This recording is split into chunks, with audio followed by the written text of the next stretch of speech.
فائدے بہت پیٹ کے لیے، تو اتنی بحث نہ کیجئے ریٹ کے لیے۔ اور یہ اپنے کھیت سے براہ راست یہ تازہ تربوز آپ کو یہ پیغام دے رہے ہیں کہ کیا تربوز کا یہ احسان کم نہیں کہ گرمیوں میں جب تک بادشاہ سلامت یعنی آم تشریف نہیں لے آتے، یہ تربوز اپنے گلابی رس سے آپ کے دل کو ٹھنڈک پہنچاتے ہیں۔ ویسے یاد رکھیے گا، اگر آم کی اور تربوز کی نیوٹریشنل پروفائل کو دیکھا جائے تو تربوز کا سی وی زیادہ بھرا ہوا نظر آئے گا۔ سو واٹر میلن الٹیمیٹ ریفریشنگ سمر ٹریٹ، اس کو کہا جاتا ہے آئیکونک فروٹ آف سمر یا سمبل آف سمر، یہ گرمیوں کی علامت ہے۔ یہ گرین سکن اور پنک فلیش، یعنی گرمیوں کا موسم ہو اور کوئی بھی گیدرنگ ہو، دوستوں کی پکنک ہے، فیملی والے جمع ہیں، تربوز نہیں ہے تو جناب بہت کچھ ادھورا ہے۔ 1200 مختلف ورائٹیز ہیں واٹر میلن کی، سارے میٹھے ہیں، بس رنگ، سائز اور شکل تھوڑی مختلف ہے۔ 5 بنیادی ورائٹیز ہیں، ایک سیڈڈ یعنی بیج والے، سیڈ لیس یعنی بیج کے بغیر، یلو، منی اور اورنج۔ اچھا یہ بتائیے، واٹر میلن تربوز پھل ہے یا سبزی؟ تو سن لیجئے، یہ پھل بھی ہے اور سبزی بھی ہے۔ دنیا میں سب سے زیادہ تربوز چائنا میں پیدا ہوتا ہے، یعنی پوری دنیا کی پروڈکشن کا 60% چائنا میں ہوتا ہے اور یہیں کھایا جاتا ہے۔ تربوز کی تاریخ ہزاروں سال پرانی ہے۔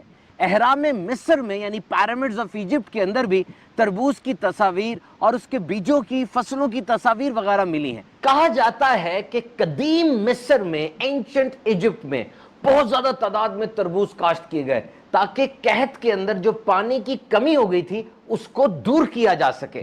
یونانی اور رومنز تربوز کی میڈیسنل پراپرٹیز یعنی اس کے اندر موجود دوائیوں والی خصوصیات کے بڑے معترف نظر آتے ہیں۔ اور زمانہ قدیم کی یعنی پرانے زمانے کی جو کتابیں تھیں، جیسے سفر نامے، مذہبی کتابیں، ریسیپیز کی کتابوں وغیرہ کے اندر اس پھل کا تذکرہ ملتا ہے۔ اور پرانے مشہور طبیب تربوز سے بنائی ہوئی دوائیوں کے نسخے بھی تجویز فرماتے ہیں۔ اور ہاں، جدید دور کے تربوزوں میں اور قدیم پرانے دور کے تربوزوں میں فرق ہے۔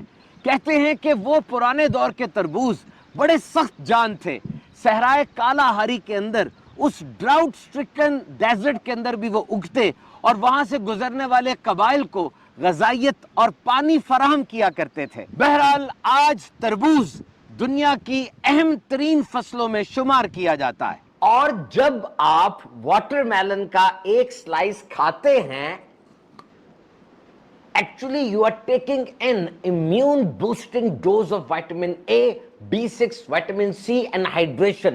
در حقیقت آپ نے نوالا تو لیا، لیکن یہ آپ کے جسم کے اندر ایک زبردست ڈوز گئی ہے، سمجھ لیجئے دوائی کی طرح کی، جس میں وائٹامن اے بھی تھا، B6، وائٹامن سی بھی تھی اور پانی کی بہت زیادہ مقدار تھی۔ واٹر میلن کا لفظ انگریزی ڈکشنری میں 1615 میں آیا اور 1719 کے اندر ایک کتاب بنی تھی جسے پہلی کتاب کہا جاتا ہے ریسیپیز کی، مختلف کھانوں کی اجزائے ترکیبی اور طریقے بتائے گئے تھے۔ اس کتاب میں بھی تربوز کے چھلکوں کے اچار کا ملتا ہے ہمیں، اتنا پرانا ہے یہ پھل۔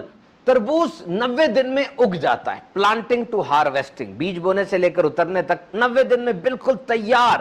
اس میں فیٹس اور کولیسٹرول بالکل بھی نہیں ہوتے اور اس کا ہر پارٹ ایڈیبل ہے، یعنی کھایا جا سکتا ہے۔ اس کا چھلکا، اس کے بیج، اس کا فلیش، سب کے اندر غذائیت بھری ہوئی ہے۔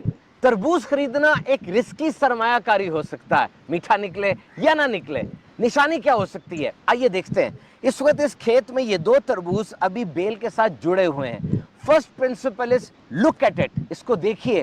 اگر اس کا رنگ زیادہ چمکدار ہے تو اس کا مطلب یہ نہیں پکا، اور اگر یہ پھیکا ہوتا چلا جا رہا ہے تو یہ پک رہا ہے۔ نمبر 2، ٹیپ اٹ، اس کو تھوڑا سا بجا کے دیکھیں گے، اگر اس کی ہالو ساؤنڈ آتی ہے، کھوکھلی آواز آتی ہے، اس کا مطلب یہ پک چکا ہے۔ اینڈ نمبر 3، لفٹ اٹ، اس کو اٹھا کر دیکھنا ہے، اس کے اندر یہ بھاری ہے تو اس کا مطلب واٹری کانٹینٹ زیادہ ہے اور اس میں پانی زیادہ ہے۔ And number 4 and most important, see the belly, یہ آپ دیکھ سکتے ہیں اس کے اندر یہ یلو رنگ کا پیچ پڑا ہوا ہے۔ اگر یہ پیچ یلو نہیں ہے، وائٹش ہے، اس کا مطلب یہ پک رہا ہے، کمپلیٹلی رائپ نہیں ہے۔ اور اگر یہ پیچ یلو ہو چکا ہے جس طرح اس تازے تربوز کا ہے، اس کا مطلب یہ تربوز پک چکا ہے۔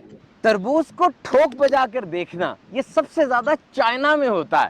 ایک دفعہ کیا ہوا، اٹلی میں کسی نے اپنی تربوز کی ریڑھی کے اوپر لکھ کے لگا دیا، آپ تربوز کو یوں نہ ٹیپ کریں کیونکہ یہ آگے سے جواب نہیں دیتا۔ بہت سے لوگوں نے اس کو اپنے اوپر اٹیک سمجھا اور ایک آن لائن ڈیبیٹ چھڑ گئی. ہر بندہ یہ بتانے لگا کہ واقعی جب ہم تربوز کو ٹیپ کرتے ہیں تو ہمیں آگے سے کیا جواب ملتا ہے. بہرحال یہ ایک مستند طریقہ ہے کہ اگر آپ تربوز کو ٹیپ کریں اور آگے سے ہولو یعنی کھوکھلی آواز آئے تو تربوز پکا ہوا ہوتا ہے. اور یہ جو اس کا اندر والا حصہ ہوتا ہے یہ صرف لال نہیں ہے بلکہ یہ لال، یلو، ہرا، جامنی اور اورنج بھی ہو سکتا ہے. بلکہ یلو رنگ کے جو